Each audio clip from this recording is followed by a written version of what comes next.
भारत के जर्नलिज्म में इमोशन होता है, एग्रेशन होता है, अंदेशे होते हैं, सूचना नहीं होती। ये बड़ी हैरत की बात है ना, ये दुनिया का इकलौता मीडिया है जिसमें सूचना के अलावा सब कुछ होता है। ये दुनिया का, इसलिए मैंने कहा कि अगर मैं ऐसे लश्कर नोएडा कहूँ तो कुछ गलत नहीं है, ये लश्कर नोएडा है। बकवास करता है फालतू की, वो देश के प्रति ना जिम्मेदारी, पब्लिक के प्रति ना सिस्टम के प्रति ना सरकार के प्रति। जो उनको एक बार इशारा हुश कर दिया और उन्होंने भौंकना शुरू कर दिया, ये हालत है इन लोगों की। अब आप पूरी बात सुनिए कि हुआ क्या है। हुआ बड़ी सीधी सी बात यह है कि जब दूसरे देश, हम अपने देश की सूचनाएं रोक सकते हैं, दूसरे देश की इंटरनेशनल मीडिया की सूचनाएं नहीं रोक सकते।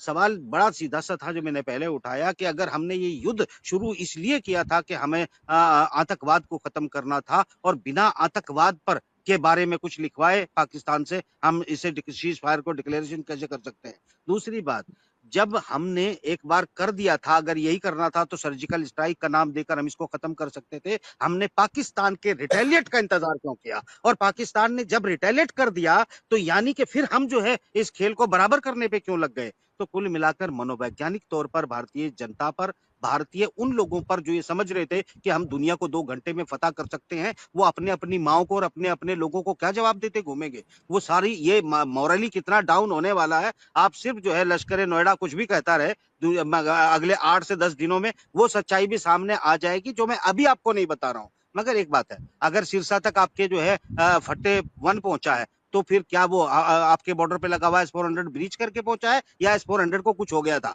सवाल ये उठता है कि अगर वो दावा कर रहे हैं कि उन्होंने हैक कर लिया, सिस्टम हैक किए, हमारे इलेक्ट्रॉनिक ग्रिड को हैक किया, बहुत कुछ वो दावा कर रहे हैं जो सामने कल आएगा, आज छुपाया जा सकता है। अगर इतनी बात, और उसके बाद क्या हुआ? भारत की, हमारे प्रधानमंत्री की, हमारे तीनों सेनाओं के अध्यक्षों के साथ इधर मीटिंग चल रही थी, दोपहर की बात है। उधर जो है मीटिंग चल रही थी शहबाज शरीफ की, उनके राष्ट्रपति की, उनके जो है सेना के टुकड़ियों के जो लोग थे, डीप स्टेट के जो लोग थे, और उनकी तमाम एक मीटिंग थी जिसमें उन्होंने कहा था हमें फुल फ्लैश फैसला करना है, और उन्होंने फैसला करके सुनाया कि हम फुल फ्लैश हमला करने जा रहे हैं। हमला किस चीज का था? परमाणु हमला था। इधर भी परमाणु हमले की तैयारी हो रही थी, उधर भी परमाणु हमले की तैयारी हो रही थी। अचानक कल जो जेडी वेंस जो है खुलेआम मजाक उड़ाकर दोनों देशों का, जिसने ये कहा था कि इन दोनों की लड़ाई में हमारा क्या काम, ये ऑफिशियल बयान था जेडी वेंस का। आज मार्को रूबियो बात करता है। कब बात करता है? खबर कैसे छपती है अंतरराष्ट्रीय मीडिया में, ये मायने रखता है। डिप्लोमेसी की खबर है, कूटनीति की खबर है, ये लश्कर नोएडा की खबर नहीं है। तो ये जो कूटनीति की खबर है वो ये लिखते हैं कौन? आरटी, यानी रशिया का लिखता है, चीन का लिखता है, वॉशिंगटन पोस्ट लिखता है। क्या लिखता है? कि भारत के विदेश मंत्री ने मार्को रूबियो को फोन किया। फिर वो लिखता है कि मार्को रूबियो ने पाकिस्तान को फोन किया। तुम्हारी ये हार है प्योरली। और ये अब कहने में क्या दिक्कत है, क्योंकि अब तुम सीज फायर कर चुके हो। सुनिएगा, सिस्टमेटिकली सुनिएगा ना। शंकर ने अमेरिका से फोन पे बात करके कनेक्ट करके इस चीज को यहाँ तक ला करके सीज फायर में कन्वर्ट किया, तो ये क्या है?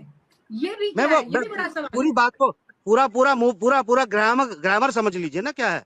अब बात की गई कि उन्होंने ऐलान कर दिया ऑफिशियली मीटिंग के बाद कि हम फुल फ्लैश वार हमला करने जा रहे हैं, यानी उन्होंने परमाणु हमले तक के अपने यहाँ फैसले को सुना लिया। इधर भी परमाणु हमले की तैयारी हो रही थी हमारी तरफ भी।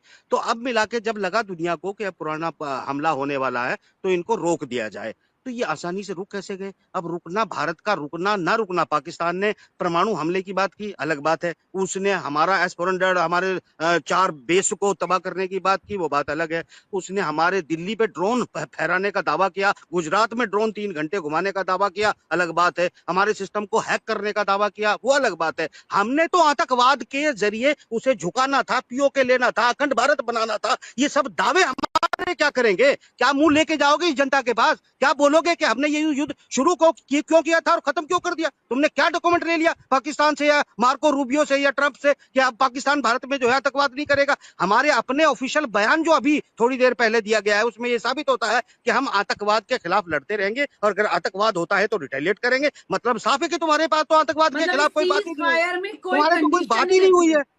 देखिए, इसका मतलब ये फ्लॉप है, और ये बेसिकली अगर इसको किस तरह से कल प्रेजेंट किया जाएगा आप समझ सकते हैं। आप जानते हैं कि चाइनीज ने अपने हथियारों को लेकर अपने ग्लोबल टाइम में क्या लिखा है? ये कल लोगों के सामने आएगा, तुम्हें शर्मिंदगी होगी। आरटी ने अपने S-400 को लेकर क्या लिखा है ये जानते हो? अमेरिका में और ब्रिटेन में क्या लिख रहे हैं हमारे पायलटों के बारे में, हमारे इन सब बातों में, ये कल सामने लोगों के आएगी। फिर क्या जवाब दोगे इस देश की जनता को? सवाल, इतनी एमेच्योरिटी के साथ तुम डील क्यों कर रहे हो? अब बात यह है कि तुमने जो है ये सारी चीजें शांत कर दी। हमने तो ये कहा था कि हमें पीओके भी चाहिए और हमें पाकिस्तान की उस स्थिति में लाके खड़ा कर देना चाहिए जहां भारत में कभी वो आतंकवादी घुसाने की या आतंकवाद करने की हिम्मत ना जुटा सके। यहाँ तो अगर बराबरी पे आप छूट गए तो आप तो बहुत बड़ा देश है ना, आपके लिए तो ये एक बहुत बड़ी मुश्किल खड़ी कर देगा देश के सामने। तो सवाल ये उठता है कि अब मैं आपको एक और बात बताता चलूं इसमें। बेसिकली रूस की और ट्रंप की और व्लादिमीर पुतिन की एक डील हो गई है। चाइना के साथ वो कह रहा है कि मैं डील कर लूंगा। उसे भारत का इस्तेमाल चाइना के खिलाफ करना था ट्रंप को, अब वो चाइना के साथ डील करने जा रहा। ट्रंप व्लादिमीर पुतिन के साथ डील करने जा रहा, फलस्तीन को अलग देश का स्टेटस देने जा रहा। अब भारत पाकिस्तान की रणनीति, कूटनीति, हथियार सब अनरिलेवेंट हो चुके हैं, ये यूजलेस हो चुके हैं, इसलिए ये युद्ध बंद हुआ। ये है कड़वी सच्चाई। अगर इसे कोई काटना चाहता है तो आए, बैठे कर। लश्कर नोएडा के साथ तो मैं बैठना भी पसंद नहीं करता, इनकी औकात ही नहीं होती इतनी कि इनके साथ बैठकर बात की जाए। मगर ये जरूर है कि कोई और चाहे तो आइए, एविडेंस के साथ बात करूंगा।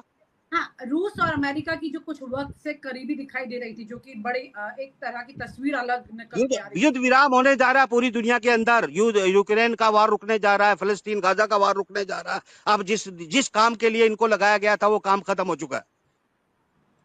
इसलिए हुक्म आया और इन्होंने चुपचाप हुक्म मान लिया। ना उधर का कुछ फैसला हुआ, ना इधर का कोई फैसला हुआ। आताओं का हुक्म आया और मान लिया और अपने आप को विश्व गुरु कहते हो। ना डिप्लोमेसी है, ना कूटनीति है, ना पावर है, ना ताकत है। क्या बातें करते हो आप लोग?